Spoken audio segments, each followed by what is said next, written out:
Amante Padre Celestial, te agradecemos nuevamente que esta tarde tu Espíritu Santo nos ha llamado, nos ha invitado aquí para esta reunión. Gracias también porque nos diste la fuerza y el conocimiento para responder a ese llamado. Ahora, Señor, al reunirnos, pedimos que el mismo Espíritu Santo que nos invitó venga ahora a ser parte de nuestro grupo, a enseñarnos, a aclararnos las cosas, a abrir nuestros ojos a las verdades que Él tiene para nosotros esta tarde. Bendice también a aquellos que van a estar viendo el video más tarde, sea cerca o sea lejos, sea en este mismo país o en otro país, Señor, que tú puedas usar tu palabra para alcanzar a muchos. En el nombre de Cristo Jesús te lo pedimos todo. Amén. Comenzamos entonces repasando los versículos de memoria que tenemos hasta ahora. Si esta es la primera vez que usted se está uniendo, entonces escriba donde se encuentran para que después los busque, escríbanlos en tarjetitas o en hojas separadas para que las puedan tener con ustedes y se las puedan aprender de memoria.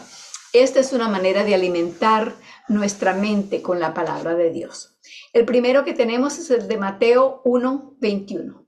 Mateo 1:21. Repitamos juntos entonces: y llamará su nombre Jesús, porque Él salvará a su pueblo de sus pecados. Esa palabra allí es importante. Háganle hincapié para que así su cerebro se dé cuenta que es algo que es de importancia. Él salvará a su pueblo de sus pecados, no en sus pecados, ¿verdad? Porque si hay algunas personas que están engañadas pensando que pueden, como ya Cristo murió por ellas, pueden seguir haciendo lo que quieran, que ya Cristo pagó la deuda. No. Porque Él la pagó, nos liberó del pecado y ya no tenemos para qué pecar, no hay necesidad, ya somos liberados. El segundo versículo es de Segunda de Pedro 3:13. Segunda de Pedro 3:13. Y dice: bien que esperamos cielos nuevos y tierra nueva, según sus promesas, en los cuales mora la justicia, o sea, la rectitud de Dios, el buen hacer. No va a haber en ese nuevo cielo y nueva tierra, no va a haber violencia, ni crimen, ni falsedad, ni nada de lo que hoy conocemos como injusticias, como falta de rectitud. No, en esos nuevos cielos y nueva tierra va a morar, ¿qué cosa? La justicia, y es la justicia de Dios la que va a morar, porque mora en nosotros y se revela en nosotros. Vamos a hablar más de eso hoy, por cierto, en nuestro estudio. Así que habiendo ya repasado nuestros dos versículos que tenemos hasta ahora, vamos entonces al libro. Estamos en el capítulo 2, página 22. Hasta allí habíamos llegado la vez pasada, en el segundo párrafo, y comenzaba diciendo lo siguiente: el Espíritu, con E mayúscula, quiere decir el Espíritu Santo, es el representante de Cristo. Noten que allí no dice que es uno de los representantes de Cristo, o que es un representante de Cristo, dice es el representante de Cristo.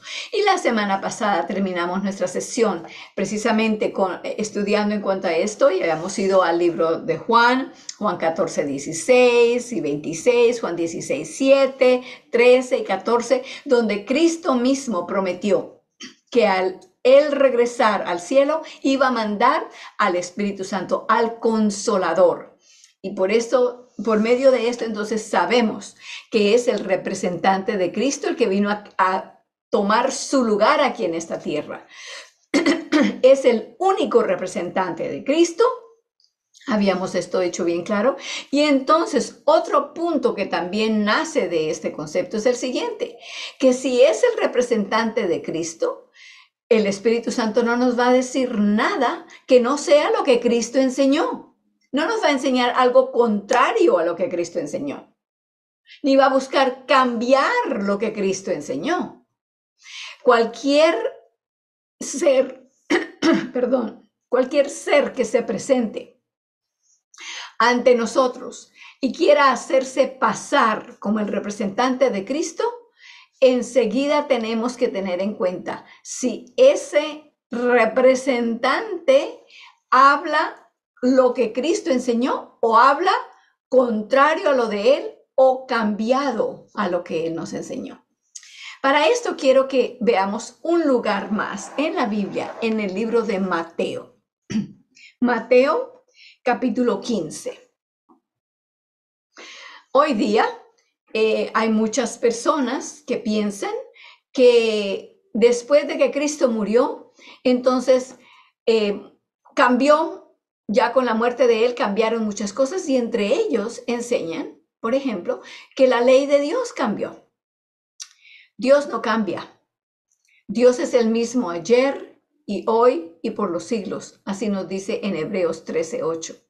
Entonces, una de las cosas, un ejemplo que vamos a ver ahora mismo es en Mateo, como dije, Mateo 15. Vamos a leer de los versículos 3 al 9. Cuando Cristo estaba aquí, Él se encontró con personas que estaban queriendo cambiar las cosas, hacerlas entender de otra manera, dar un significado diferente a lo que Él había hablado y había dado en la palabra de Dios. Entonces vamos a ver cuán importante es esto y cuán significante era para Cristo. Si era significante para Él, entonces quiere decir que tiene que tener la misma importancia para nosotros. Entonces, Mateo capítulo 15, versículos 3 al 9. Él le respondió, esto es Cristo, le respondió y le dijo, ¿por qué también vosotros traspasáis el mandamiento de Dios por vuestra tradición? ¿Entendemos qué les está diciendo? Está hablando con los maestros, los pastores, los ministros, los sacerdotes, los dirigentes espirituales de ese tiempo, cuando Él estaba aquí. Y ellos vinieron a hablar con Él y le dijeron, ¿por qué tus discípulos no se lavan las manos? Eso es lo que dicen en los versículos 1 y 2. Podemos pensar, bueno, eso es una cosa de higiene. Estaban comiendo con las manos sucias, se iban a enfermar. Pero eso no era lo que ellos estaban preguntando. Le estaban preguntando que por qué los discípulos no se lavaban las manos de esta manera. Era un rito que ellos habían inventado, lo habían enseñado a toda la población y les exigían que tenían que hacer eso. ¿Saben cómo se lavaban las manos? Tomaban una vasija pequeña con agua, introducían sus dedos al agua, los dedos de las dos manos, luego entonces volteaban las manos para que el agua corriera por los dedos de la mano hacia la palma de la mano y el resto. Y ese era el lavado que ellos le estaban haciendo, el reclamo a Cristo de que por qué sus discípulos no se lavaban las manos. Era una tradición que ellos habían formado. Estamos ahora, para los que están llegando ahora, Mateo capítulo 15 y comenzamos con el versículo 3. Entonces Jesús les contesta, en vez de decirles esto es así o esto es asá o ellos no lo hacen por esto y por lo otro, les hace una pregunta, les contesta la pregunta con una pregunta. La pregunta fue en el versículo 3, dice, ¿por qué también vosotros traspasáis el mandamiento de Dios por vuestra tradición? Ahora Él se va a explicarles y a explicarnos a nosotros también. ¿Por qué entonces es importante seguir lo que Cristo dice? Si hay algún representante, estamos hablando en cuanto a lo que terminamos la vez pasada en el estudio, si alguien o algún ser se presenta como representante de Dios, recordemos que el representante de Cristo es uno solo y el representante de Cristo va a hablar las mismas cosas que Cristo habló. Nos va a traer a la mente lo que Cristo enseñó. Y Cristo aquí les está haciendo el reclamo. Le dice, ¿por qué ustedes están invalidando los mandamientos de Dios por ritos y tradiciones humanas que ustedes inventaron? Vamos a ver de qué estaba hablando. Versículo 4. Porque Dios mandó diciendo, honra al padre y a la madre, y el que maldijere al padre o a la madre muera de muerte. Está hablando del quinto mandamiento de la ley de Dios, donde dice, honra a tu padre y a tu madre para que tus días se alarguen sobre la tierra que Jehová tu Dios te da. Entonces Él les está diciendo, ustedes están torciendo el significado de esto. ¿Cómo? Vamos a ver cómo era que lo estaban haciendo. Mas vosotros decís, cualquiera que dijere al padre o a la madre, a su papá o a su mamá, ya esto es ofrenda mía a Dios, de todo aquello con que pudiera valerse, no deberá honrar a su padre o a su madre con socorro. Así habéis invalidado el mandamiento de Dios por vuestra tradición. ¿Qué acabamos de leer allí? Habían enseñado a los miembros de la iglesia, habían enseñado a los seguidores de Dios que si un hijo o una hija tenía una casa, una hacienda, dinero, cosas de valor, y decía, cuando yo muera voy a darle esto al templo, voy a dejárselo al templo. De allí en adelante, después de haber hecho esa promesa de dejar sus bienes al templo, entonces el papá y la mamá podían estarse muriendo de hambre o muriéndose por necesitar algún medicamento para algo que tuvieran, que se lo hubieran recetado, o fuera la necesidad que fuera. Lo único que tenían que hacer era decirle, ay, papi, cuánto quisiera ayudarte con eso, pero ya yo le dejé todo al templo, así que no puedo usar ninguno de mis bienes para ayudarte a ti. Y con eso ya quedaban absueltos. Estaba bien delante de los ojos de Dios según enseñaban ellos. Cristo les está diciendo, ¿de dónde acá? Cuando Dios dijo, honra a tu padre y a tu madre para que sus días se alarguen en la tierra que Jehová tu Dios te da, les estaba diciendo precisamente, eso es para que lo hagan. No importa que su papá o su mamá hayan sido buenos padres o no tan buenos, porque allí no puso ninguna calificación ni atributo. Sigamos leyendo a ver qué más les dijo Cristo. Versículo 7. Estamos en Mateo 15, versículo 7. Hipócritas, bien profetizó de vosotros Isaías, diciendo, este pueblo de labios me honra, puro bla, bla, bla, en otras palabras, como decimos hoy, ¿verdad? De labios me honra. ¿A dónde quedé aquí?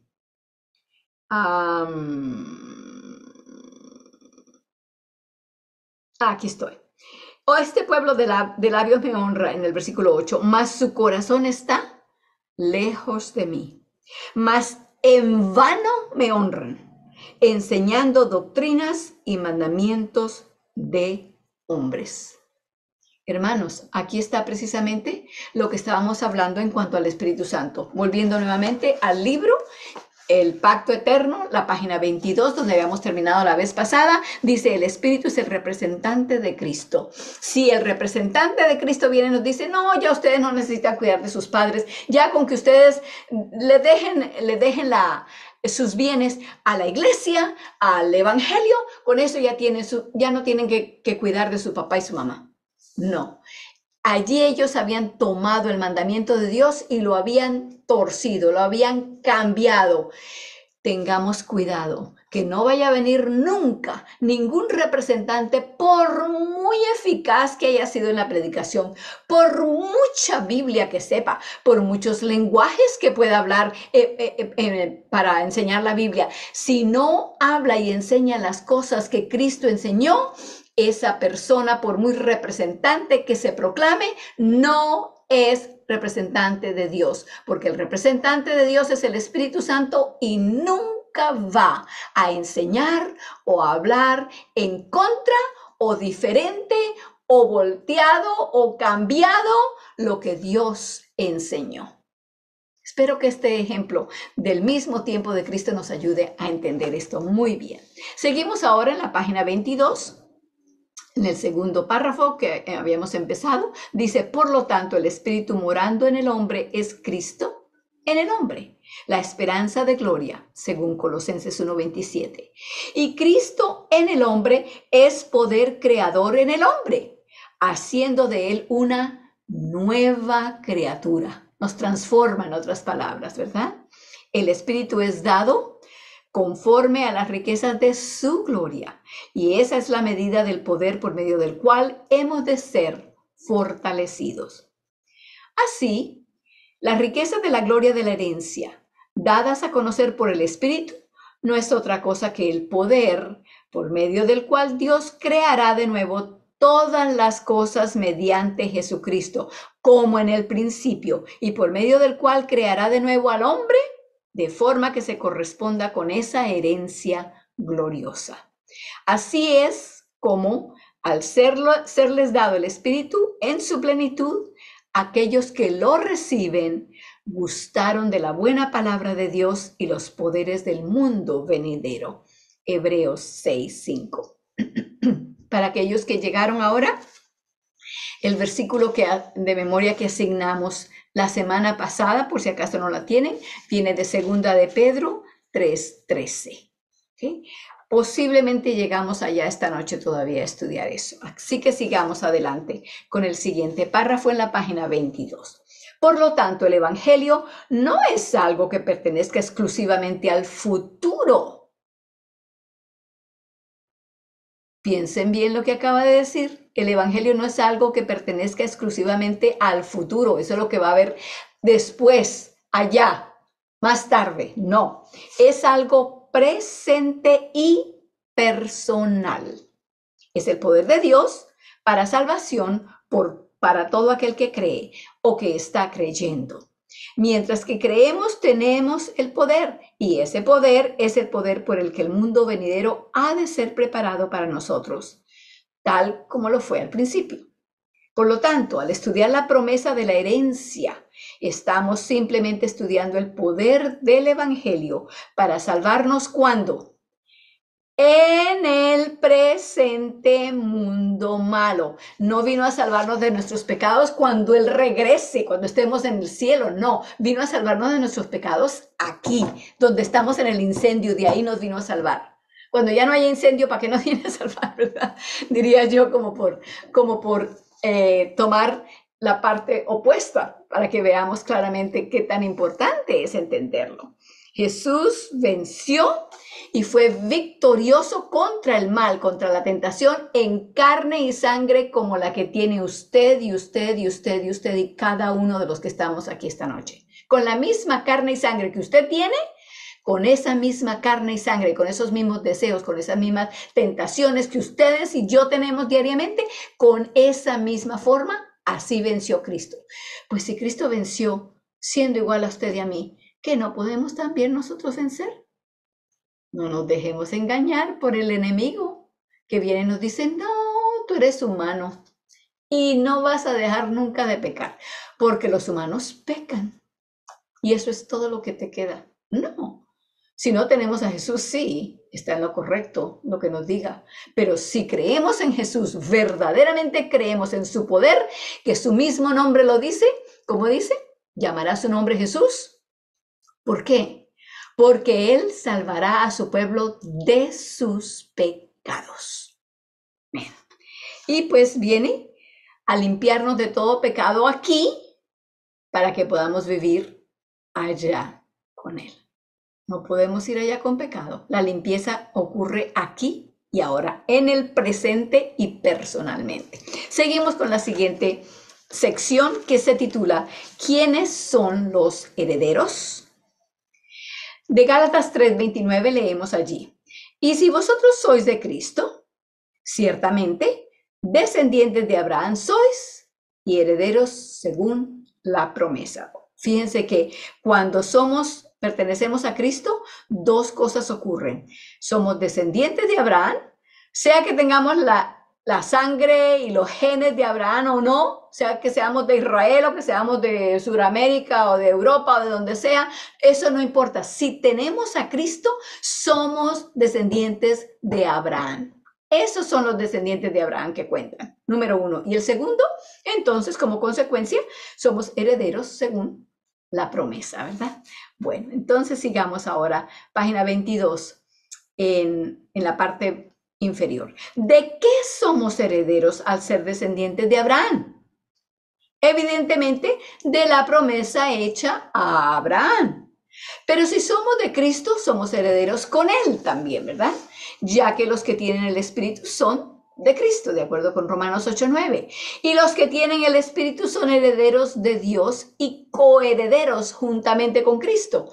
Así pues, ser coherederos con Cristo es ser herederos de Abraham. Y si quieren, pueden subrayar esa última parte de ese párrafo, porque nos da allí una buena un buen resumen de lo que estamos diciendo aquí. Ser coheredero con Cristo es ser heredero de Abraham. Seguimos. Heredero según la promesa, dice el versículo que leímos allí en Gálatas 3:29. ¿Qué promesa? La promesa hecha a Abraham, desde luego. ¿Cuál fue esa promesa? Leamos la respuesta en Romanos 4:13. Si no tienen el libro, por favor, búsquenlo en sus propias Biblias, pero si tienen el libro, ya está escrito allí, vamos a leerlo. Dice, la promesa de que sería heredero del mundo fue dada a Abraham y a su simiente, no por la ley, sino por la justicia de la fe.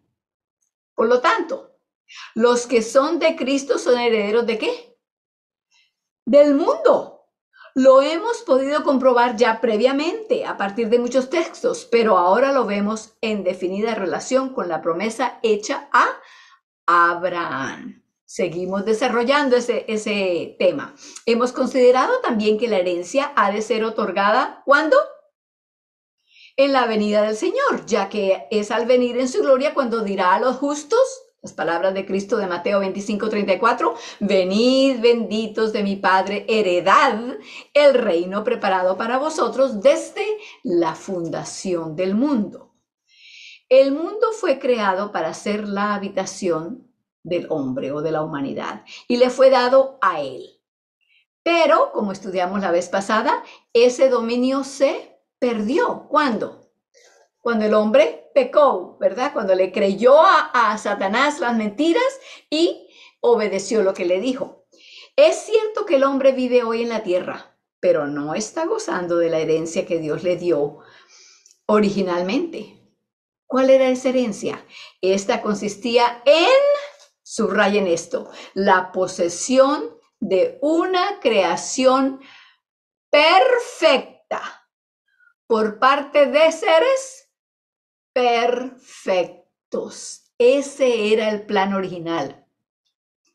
Y mis queridos hermanos, quiero recordarles a ustedes y recordarme a mí misma el hecho de que el plan original de Dios era que yo fuera perfecta, que ustedes, cada uno de ustedes fuera perfecto, sus amados fueran perfectos y que vivieran en una tierra perfecta.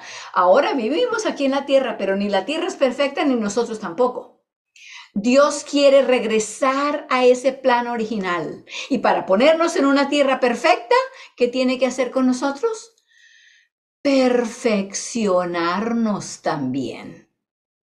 Qué plan tan bello, ¿verdad? Tan simple, pero lo hemos pensado así. Nos damos cuenta de lo que Dios está queriendo hacer en cada uno de nosotros. Sigamos.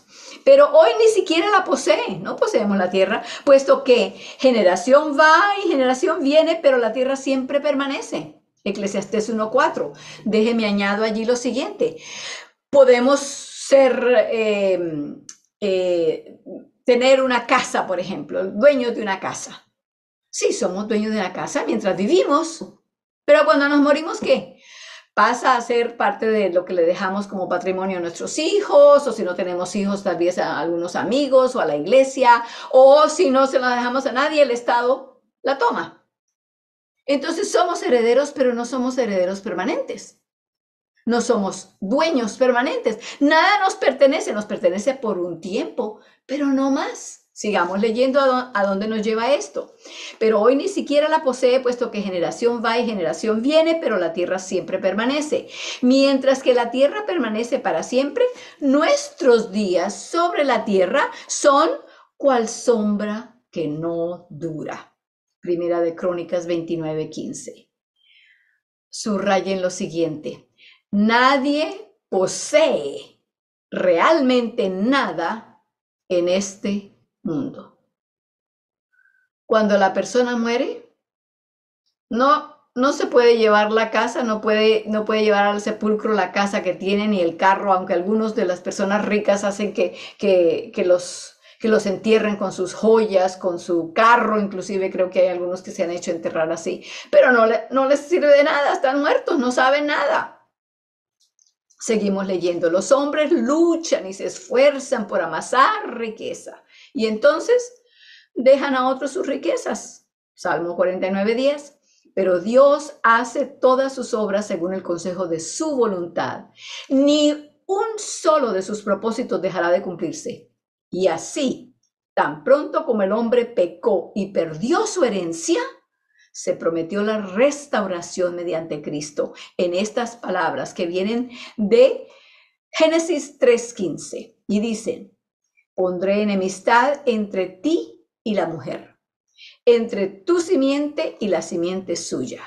Esta te herirá en la cabeza y tú le herirás en el talón, perdón. O en otras versiones dice en el calcañar. Voy a volver a leer este versículo como está allí, pero le voy a poner, en vez de los pronombres, voy a poner de quién está hablando, quién es quién, cuáles son los partidos que forman parte de esta conversación aquí. Esta, de paso, es la primera promesa de un Salvador. Si alguien le dice, ¿dónde está la primera promesa de un Salvador?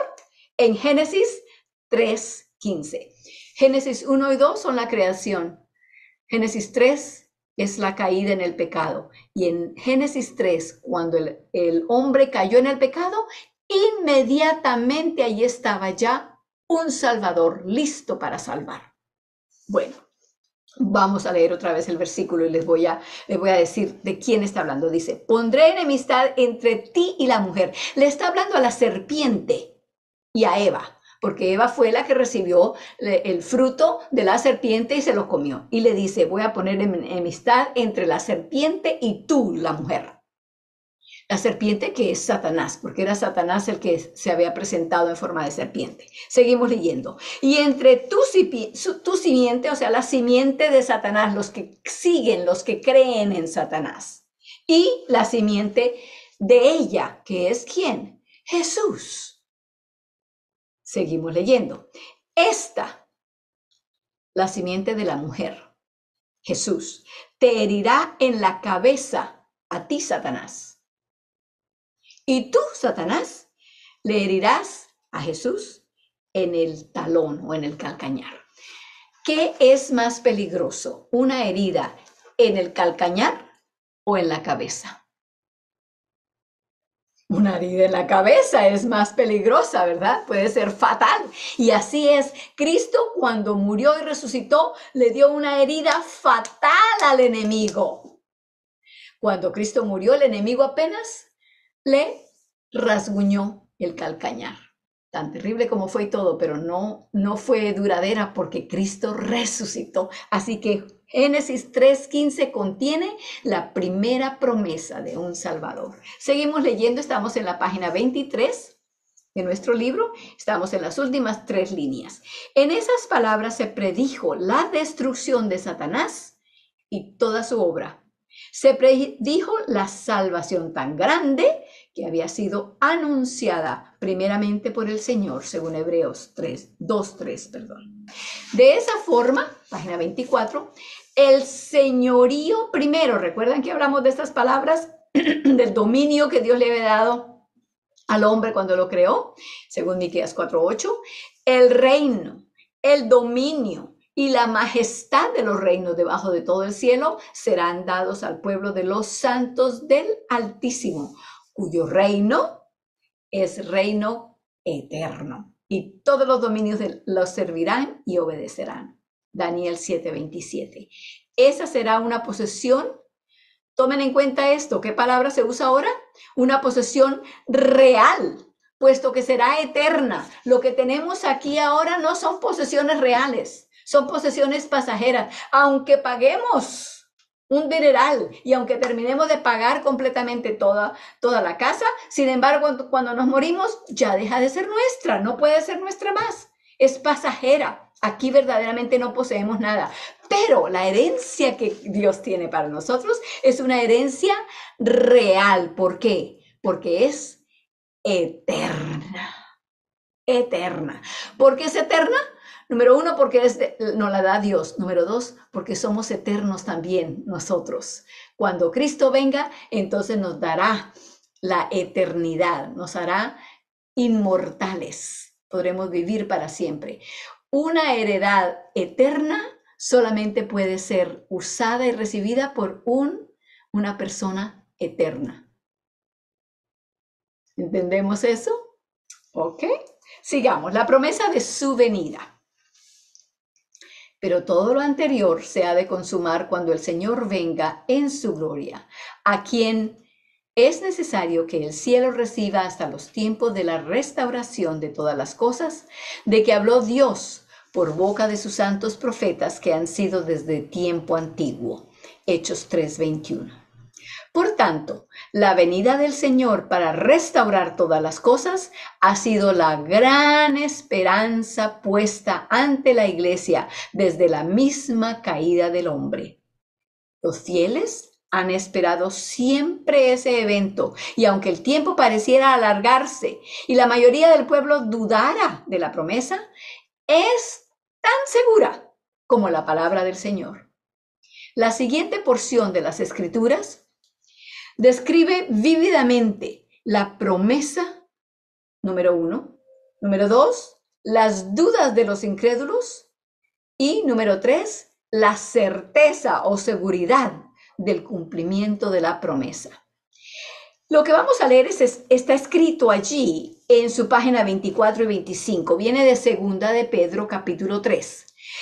Pero ustedes lo pueden leer después de ahí. Quiero que por favor tomen sus Biblias. Vamos a leerlos de la Biblia. Con eso ustedes pueden subrayar o hacerle un círculo a alguna palabra que vamos a destacar y pueden saberla y poder tenerla allí con ustedes para siempre. Así que abran sus Biblias, por favor, al libro de Segunda de Pedro. Segunda de Pedro está bien al final, ya casi cerca de Apocalipsis. Así que encuentran Apocalipsis y echan para atrásito un poquitito, unas 2, 3 páginas y ya están en Segunda de Pedro. Segunda de Pedro, capítulo 3. Vamos a leer allí qué se nos dice en cuanto a, ¿qué nos dijeron que iba a ser aquí? Iba a ser en cuanto a la promesa, la duda y la seguridad de lo que Dios promete. Bueno, vamos a ver qué hay allí. Dice, carísimos, yo os escribo ahora esta segunda carta, por las cuales ambas, porque está primera y segunda de Pedro, por esas dos cartas, despierto con exhortación vuestro limpio entendimiento, para que tengáis memoria de las palabras que antes han sido dichas por los santos profetas y de nuestro mandamiento que somos apóstoles del Señor y Salvador. Versículo 3. Sabiendo primero esto, que en los postrimeros días, en los últimos días, vendrán burladores, andando según sus propias concupiscencias, sus propias maldades, y diciendo, ¿dónde está la promesa de su advenimiento? Porque desde el día en que los padres durmieron, desde que mi papá y mi mamá y mi abuelo y mi tatarabuelo murieron, desde entonces están con el cuento de que Jesús va a venir y Jesús va a venir y Jesús va a venir. ¿Y dónde está? No ha pasado nada. Seguimos leyendo, todas las cosas permanecen, así como desde el principio de la creación. Aquí no ha pasado nada, todo sigue igual. Entonces, ¿qué es? No va a venir nadie. Versículo 5, ciertamente ellos, esas personas que se burlan, los burladores, ellos ignoran. ¿Cuál es la palabra que sigue después de ignoran? Ellos ignoran ¿qué? Voluntariamente. Quiero que por favor subrayen o le pongan un círculo allí a ignoran voluntariamente. Porque una cosa es ser ignorante, que uno no sabe, no ha escuchado, nadie le ha dicho ni le ha enseñado. Eso es una clase de ignorancia. Pero una clase de ignorancia voluntaria es diferente a una ignorancia en que no se conoce. Esto quiere decir que ya conocen y han rechazado el conocimiento que se les dio. Entonces, vuelvo a empezar allí el versículo 5. Ciertamente ellos ignoran voluntariamente que los cielos fueron en el tiempo antiguo, fueron creados, y la tierra que por agua y en agua está asentada por la palabra de Dios. Por lo cual el mundo de entonces, de aquellos días, de los primeros días, allá en los años pasados, muy lejos, hace 4,000 años más o menos, el mundo de entonces pereció anegado en agua. ¿Cómo se llama eso? Ustedes han escuchado que es el nombre que se le da eso. El diluvio, ¿verdad? Díganme ustedes, lo que estamos leyendo aquí, ¿no lo oyen ustedes a su alrededor? Personas que dicen, no, ¿qué de que Jesús va a venir, ni de que Cristo viene, ni de que esto y que lo... No, nada. Y no creen en la creación. No, nosotros estamos aquí por la evolución, porque venimos del mono y de la amiba y de esto y de lo otro, y una gran explosión en el universo, y entonces así fue como comenzaron los mundos y los planetas y todo aquello. Y el diluvio, no, eso no sucedió, jamás. Eso no puede suceder. Bueno, lo mismo decían los del tiempo del diluvio, hasta que murieron todos ahogados porque no quisieron creer, excepto Noé y su familia. Seguimos leyendo. Mas los cielos que son ahora y la tierra que ahora vemos son conservados por la misma palabra, guardados por el fuego en el día del juicio y de la perdición de los hombres impíos. Viene el día cuando el mundo va a ser destruido, no por agua esta vez, sino por fuego, dice allí. Versículo 8. Mas, oh amados, allí se le está hablando a cada uno de ustedes, ponga su nombre ahí. Mas, oh Ana Rosa, pongo yo allí. No ignoréis esta una cosa, no seamos ignorantes voluntarios, ignorantes por cabezadura. No, no seamos ignorantes de esto, que un día delante del Señor es como 1000 años y 1000 años como un día. Vamos a hablar de eso un poquito más tarde. El Señor, ¿qué? No tarda su promesa como algunos lo tienen por tardanza. No es que se le olvidó, no. Entonces, ¿qué es lo que pasa? Aquí está la explicación. Sino que es paciente para con nosotros, no queriendo que ninguno perezca, sino que todos procedan al arrepentimiento. Eso es lo que Dios quiere. ¿Lo va a lograr? Desgraciadamente no, porque cada uno de nosotros hemos sido dotados de un libre albedrío, la libertad de escoger por nosotros mismos. Y Dios nos da la información. Ahora, si ignorantemente, voluntariamente la dejamos a un lado, Dios va a seguir y va a lograr, va a querer por aquí, por allá, va a buscar por un lado, por el otro, con paciencia. Y ustedes pueden atestiguar, estoy segura, de que en sus propias vidas, ustedes pueden mirar hacia atrás en su historia y ver cómo Dios ha sido paciente con cada uno de nosotros, una y otra, y 1000, 2000, 3 millones, 4 millones de veces. ¿Verdad? Sigamos leyendo. Mas el día del Señor, ¿qué? Vendrá.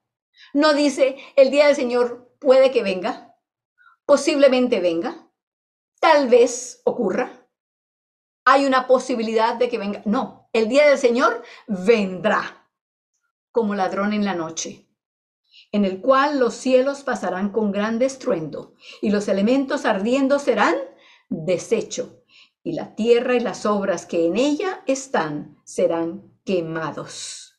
¿Cuándo? Cuando Cristo venga. Eso está en el futuro todavía, pero tenemos tiempo para no ser parte de esa quemazón. ¿Se van a quemar ahorita? ¿Ya se están quemando? No, todavía no. Eso está en el futuro todavía. Seguimos. Pues como todas estas cosas han de ser deshechas, ¿qué tal les conviene que vosotros seáis en santas y pías conversaciones? También eso significa conducta.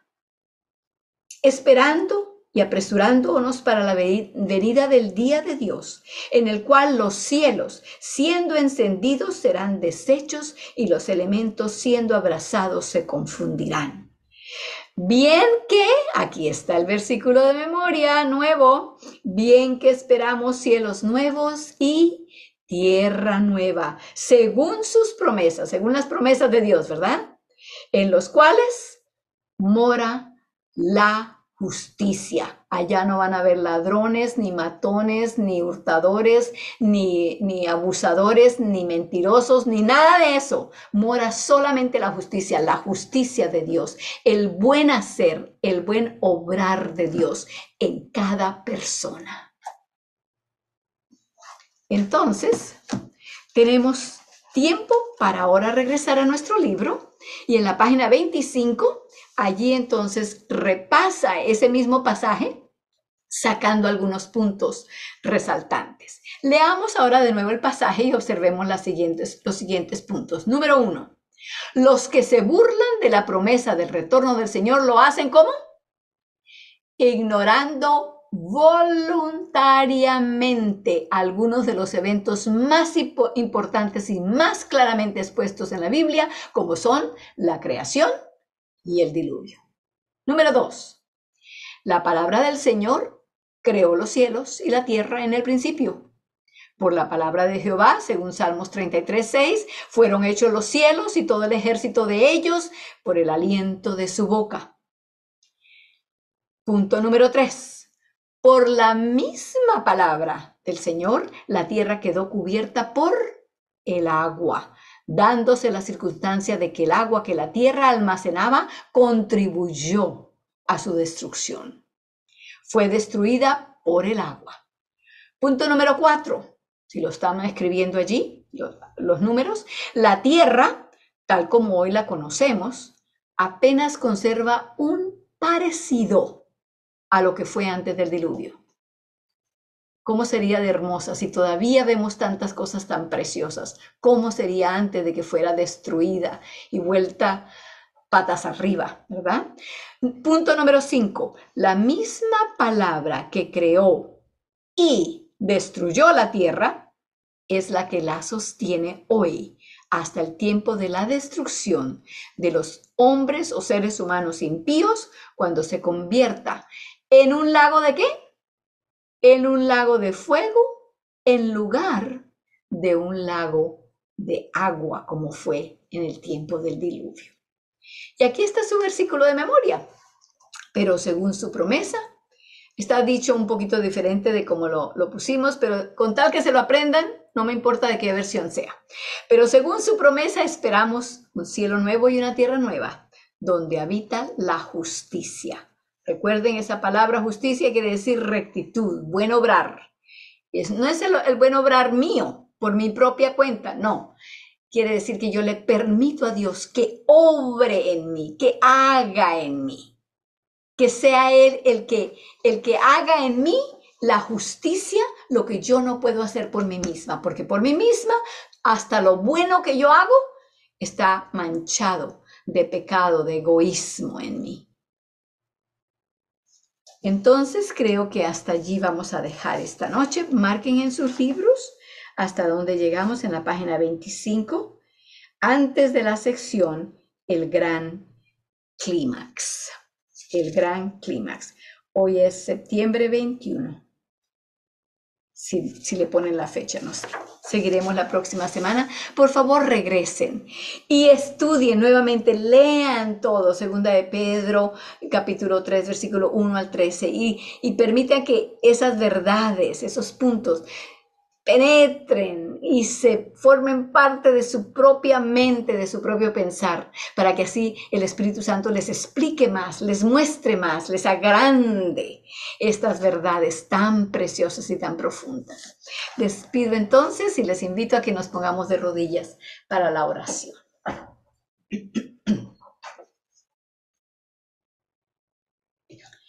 Amante Padre Celestial, delante de ti nos postramos, sabiendo que tú eres nuestro Creador y que nos sostienes diariamente por medio de tu poder y tu mano poderosa.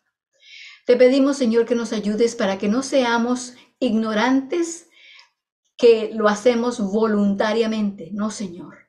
Que al escuchar tu palabra enseguida la aceptemos y digamos, gracias por decirme eso, gracias por avisarme lo otro, gracias por mostrarme esto también.